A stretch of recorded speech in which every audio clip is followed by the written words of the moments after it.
Hoy llegamos a la segunda gran división de este pequeño libro de Esdras. Vimos en los primeros 6 capítulos el regreso de Babilonia que tuvo lugar bajo la dirección de Zorobabel. Alrededor de 50,000 personas regresaron en esa ocasión. Ellos habían ido a Babilonia como cautivos porque continuamente se habían apartado hacia la idolatría y también porque Dios lo permitió para enseñarles una lección allá en Babilonia. Otra de las razones por la cual fueron allá es porque ellos no habían respetado el descanso que se le debía dar a la tierra. Ellos tenían que dejar descansar la tierra cada 7 años, pero habían desobedecido la ley de Moisés. Ellos pensaron que quizá eso no era necesario, que no tenía mucha importancia, y también pensaron que nadie se daba cuenta de eso. Y eso tuvo lugar por un período de 490 años. Y ahora Dios dice que los iba a quitar de la tierra por 70 años, para permitir que la tierra descansara y guardara su sábado. Y Dios entonces los sacó de la tierra por ese período de tiempo, y ahora ellos están regresando. Como ya hemos podido apreciar, esto era algo desalentador y por cierto no animaba a los demás que habían quedado en Babilonia para que regresaran. Pero ahora vemos que tiene lugar otro avivamiento entre la gente de Israel, aquellos que habían sido cautivos y que todavía estaban viviendo en Babilonia. Entonces tenemos un grupo más que regresa, ahora bajo el liderazgo de Esdras. Hasta este momento, Esdras, aunque es el escritor de este libro, no ha figurado en este relato para nada. Pero ahora vemos en el capítulo 7 y en el capítulo 8 el regreso de Esdras.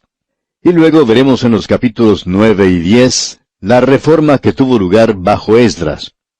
Uno puede apreciar cómo fue experimentado por esta propia gente que un avivamiento trae consigo una reforma. Y eso siempre ocurre, y lo veremos más adelante cuando estudiemos también el libro de Nehemías.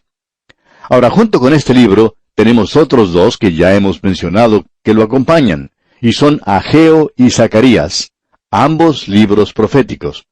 Pero veamos ahora lo que dice aquí el versículo 1 de este capítulo 7 de Esdras. Pasadas estas cosas, en el reinado de Artajerjes, rey de Persia, Esdras, hijo de Seraías, hijo de Azarías, hijo de Hilcías. Ahora no nos vamos a detener aquí a hablar de Artajerjes, el rey de Persia, pero él es la persona de quien estaremos hablando cuando leamos allá el 2º capítulo de Nehemías. Este rey Artajerjes fue quien le dio permiso a Nehemías para que regresara y reedificara las murallas de Jerusalén. Y eso marca realmente el comienzo de las 70 semanas de Daniel, esa gran profecía. Y eso es lo que le da gran significación a este rey Artajerjes. Pero como ya hemos dicho, no queremos hablar de él en estos momentos porque vamos a observarlo cuando estudiemos allá el libro de Nehemías. La persona que más nos interesa ahora no es el rey, sino Esdras mismo, porque aquí tenemos nuestra primera oportunidad de conocerlo para poder ver cómo es él y aprender algo de este hombre. Dijimos al mismo comienzo de nuestro estudio que él es uno de los personajes selectos de la Biblia. Y no creemos que él haya recibido el reconocimiento de los estudiantes de la Biblia y ciertamente menos aún de la iglesia actual. Muy poco se dice acerca de este hombre, Esdras. Y nos preguntamos si usted ha tenido oportunidad de escuchar algún sermón basado en el libro de Esdras. ¿Ha escuchado a alguien que hiciera un estudio sobre este libro de Esdras? Pues bien, este es uno de esos libros que uno se salta fácilmente cuando uno está estudiando la Biblia. Pero lo que deseamos hacer ahora es estudiarle bien a fondo. Para comenzar, debemos preguntarnos quién era Esdras. Bueno, era el hijo de Seraías. Ahora, ¿quién era Seraías? Bueno, era el hijo de Azarías. ¿Y quién era Azarías? Bueno, era el hijo de Hilcías. Veamos ahora los versículos 2, 3 y 4 de este capítulo 7 de Esdras. Hijo de Salum, hijo de Sadoc, hijo de Ahitob, hijo de Amarías, hijo de Azarías, hijo de Merayot, hijo de Seraías, hijo de Uzi, hijo de Buki. Ahora llegamos al versículo 5, y entonces leemos, hijo de Abisúa, hijo de Finees, hijo de Eleazar, hijo de Aarón, primer sacerdote. Ahora sabemos quién es él, ¿verdad? Es un descendiente del sumo sacerdote Aarón. O sea que pertenece a la descendencia sacerdotal. Si en esa oportunidad hubiera existido el templo de Jerusalén, él obviamente habría estado trabajando allí. Quizá hubiera podido llegar a ser el sumo sacerdote, pero como usted ya sabe, no había templo entonces. Había sido quemado. Tampoco existía la ciudad de Jerusalén, la cual había sido destruida. Entonces, este hombre no había considerado oportuno regresar con la primera delegación. No había en realidad lugar para él, y aparentemente él estaba ministrando a aquellos que regresaban. Ahora va otro grupo, y este no es un grupo muy numeroso, ya que solamente lo forman unas 2000 personas. Están regresando junto con Esdras a la tierra de Jerusalén, ahora que el templo ha sido restaurado. Ahora hay un lugar para él donde puede servir. Y vamos a notar, vamos a darnos cuenta más adelante, que él era un maestro de la palabra de Dios. Deseamos destacar aquí que tenemos a Finees en esta lista, en estos primeros versículos, y este era el nieto de Aarón. Y es en esta descendencia de Eleazar y de Finees que se nos presenta a Esdras. Usted puede observar leyendo allá el capítulo 25 del libro de Números, que Balaam no podía maldecir a Israel. Sin embargo, enseñó a Balac cómo conseguir que su gente se casara en matrimonios mixtos con su pueblo, y eso, por supuesto, trajo al mundo dentro de Israel junto con la carne y la maldad. Había un hombre que se casó con una mujer madianita, y aparentemente este hombre vio el gran pecado que había cometido, y le llegó un gran castigo por eso. Y Finees, el hijo de Eleazar, el hijo de Aarón, se levantó del medio de la congregación y tomó una lanza en su mano y con ella hizo algo que para nosotros nos parece demasiado duro. Él ajustició en ese mismo momento a ese hombre y a esa mujer. En ese mismo instante cesó la plaga, la mortandad en Israel. En efecto, 1 o 2 vidas fueron sacrificadas para poder salvar una multitud de personas. Y quisiéramos agregar aquí, si es posible, algunas palabras prácticas que pensamos son una aplicación lógica de la palabra de Dios, en especial para nuestra condición actual. Hay muchos jueces en el día de hoy que piensan que uno debiera dejar salir a un criminal y que nadie debería sufrir la pena capital en el presente, porque eso quiere decir que nosotros somos brutales y no somos civilizados. Ahora, ¿por qué debe ser ajusticiado un criminal? Bueno, no tiene nada que ver en efecto con la persona porque su vida concluye allí mismo, en el mismo momento que era ejecutado en Israel, allí finalizaba su vida. El ajusticiamiento no era para él, amigo oyente. Esa idea de que la pena capital no cambia a los criminales, y por tanto deberíamos abandonarla, es algo equivocado porque eso nunca fue el propósito de esto originalmente. Su propósito original era para la protección de las otras vidas humanas. Y cuando un criminal no es ejecutado, entonces cientos de vidas pueden ser sacrificadas. No hay seguridad en nuestras ciudades en nuestros días porque no hay ejecuciones de los criminales. Ahora no diga usted, amigo oyente, que esto no es una buena prevención contra el crimen. Fue por esa razón por la cual esta pareja que mencionamos debió ser ejecutada, para que las multitudes en Israel fueran salvadas de esta contaminación, de esta polución que había llegado a la nación. Y esa es una razón lógica para llevar a cabo una ejecución. Se cuenta cierta historia que hace muchos años un hombre iba a ser ahorcado por un crimen que había cometido, un asesinato. Y se le preguntó si él quería hacer una última declaración antes de morir. Y él dijo, sí, yo quiero informarles que esto me va a enseñar una gran lección. Bien, amigo oyente, ese no es el propósito de esto. No era una lección para él, sino para proteger a las mujeres y a los niños y a los otros que estaban viviendo en ese día. Esa es la razón por la cual se hacen esas ejecuciones. Tenemos que hacer frente a estas realidades en el día de hoy. Por una u otra razón, vamos a sacrificar cientos de vidas protegiendo a un criminal. Dios no hace eso porque Él quiere salvar la humanidad y sabe lo malo que es el corazón del hombre. El corazón del hombre es muy malo. ¿Quién puede conocer el corazón?, dice la palabra de Dios. El corazón es terriblemente malvado. Eso es lo que Dios dice de nosotros. Ahora esta fue una gran lección la que realizó Finees, un antepasado de Esdras.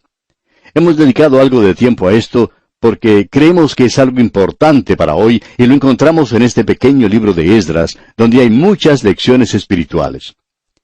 Notemos ahora lo que dice aquí el versículo 6 de este capítulo 7 de Esdras. Este Esdras subió de Babilonia.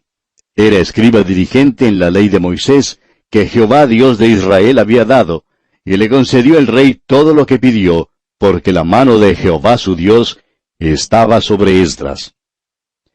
Se nos dice aquí que Esdras era escriba diligente en la ley de Moisés. Bien, podemos agregar que este hombre no tenía oportunidad de realizar su tarea de sacerdote, y por tanto, pasaba su tiempo estudiando la palabra de Dios. Y ahora tiene oportunidad de usar lo que ha aprendido. Usted puede ver que a él se le llama así en varios lugares.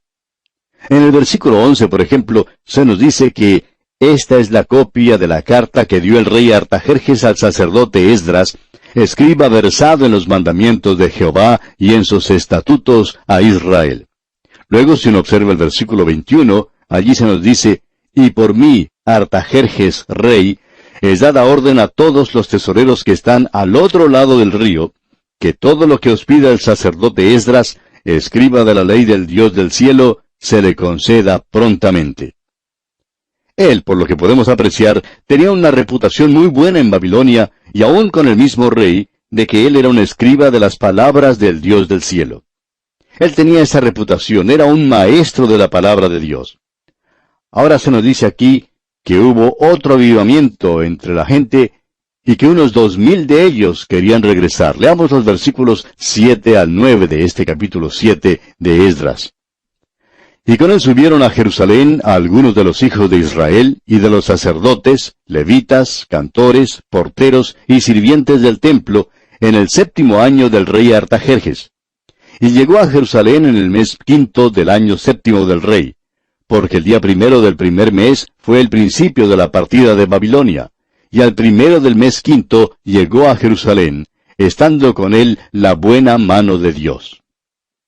En este viaje ellos se demoraron unos 4 meses. Podemos apreciar que ellos no estaban viajando por avión en esos días, sino que lo tenían que hacer caminando. Y se demoraron todo ese tiempo para poder realizar ese viaje tan largo y tan peligroso. Luego leemos en el versículo 10 de este capítulo 7 de Esdras, porque Esdras había preparado su corazón para inquirir la ley de Jehová, y para cumplirla, y para enseñar en Israel sus estatutos y decretos. Este hombre había preparado su corazón para el día en que había de regresar. Él sabía que iría a ese lugar. Él tenía fe en Dios para saber lo que vendría, y había preparado su corazón y había estudiado la ley de Jehová. Es decir, él había estudiado la ley de Moisés, el libro de Josué que existía en ese día. Hay muchas personas que piensan que él escribió los 2 libros de Crónicas. Pues bien, este hombre había entregado su corazón y su vida al estudio de la palabra de Dios. Pero no solamente a su estudio, sino que también la obedecía. Y eso es muy importante. Ahora, una cosa es estudiar la palabra y otra cosa es hacerla, obedecerla. Él quería también enseñarla, quería enseñarle a Israel los estatutos y sus decretos. Ahora, el rey Artajerjes hace un decreto en favor de Esdras para que él pudiera viajar. Y esta es la copia de la carta. Leamos los versículos 11 y 12 de este capítulo 7 de Esdras. Esta es la copia de la carta que dio el rey Artajerjes al sacerdote Esdras, escriba versado en los mandamientos de Jehová y en sus estatutos a Israel. Artajerjes, rey de reyes, a Esdras, sacerdote y escriba erudito en la ley del Dios del cielo. Paz. Y luego continúa diciendo aquí en el versículo 13, por mí es dada orden que todo aquel en mi reino, del pueblo de Israel y de sus sacerdotes y levitas, que quiera ir contigo a Jerusalén, vaya. Y nuevamente tenemos aquí este mandamiento. En realidad no era precisamente un mandamiento, sino algo que debían hacer. Ellos debían regresar si lo querían hacer, según su propio deseo en particular y la guía que tenían del Señor. Luego se nos dice en los versículos 14 y 15, porque de parte del rey y de sus 7 consejeros es enviado a visitar a Judea y a Jerusalén conforme a la ley de tu Dios que está en tu mano, y al llevar la plata y el oro que el rey y sus consejeros voluntariamente ofrecen al Dios de Israel, cuya morada está en Jerusalén. Aparentemente, Esdras había tenido un testimonio muy fiel ante el rey Artajerjes, y Esdras será presentado de una manera destacada en el libro de Nehemías. Pensamos que Esdras y Nehemías pueden haber llegado a conocerse uno al otro. Vemos ahora que ellos han reunido todo este material, y luego Esdras envía este decreto y comienza la preparación para el viaje. En el versículo 26 se nos dice, «Y cualquiera que no cumpliere la ley de tu Dios y la ley del rey, sea juzgado prontamente, sea a muerte, a destierro, a pena de multa o prisión». Esa ley era en referencia a aquellos que habían viajado con él para cuando llegaran a Jerusalén. En otras palabras, si ellos iban a subir con él, ellos tenían que actuar seriamente en cuanto a su relación con Dios. Ahora, en el versículo 27, vemos la oración de acción de gracias de Esdras. Leamos. «Bendito Jehová, Dios de nuestros padres, que puso tal cosa en el corazón del rey, para honrar la casa de Jehová que está en Jerusalén». Ahora, la casa de Jehová no solo iba a ser edificada, sino que tendría que ser embellecida. La casa de Dios, pensamos nosotros, que debe ser hermosa. Es decir, hermosa en cuanto sea posible a aquellos que están identificados con ella. Ahora, el versículo 28 dice, «E inclinó hacia mí su misericordia delante del rey y de sus consejeros, y de todos los príncipes poderosos del rey. Y yo, fortalecido por la mano de mi Dios sobre mí, reuní a los principales de Israel para que subiesen conmigo». Esta delegación era formada por personas bastante buenas. No era tan numerosa como las otras, pero aparentemente un gran número de los líderes de la nación estaba regresando a Jerusalén.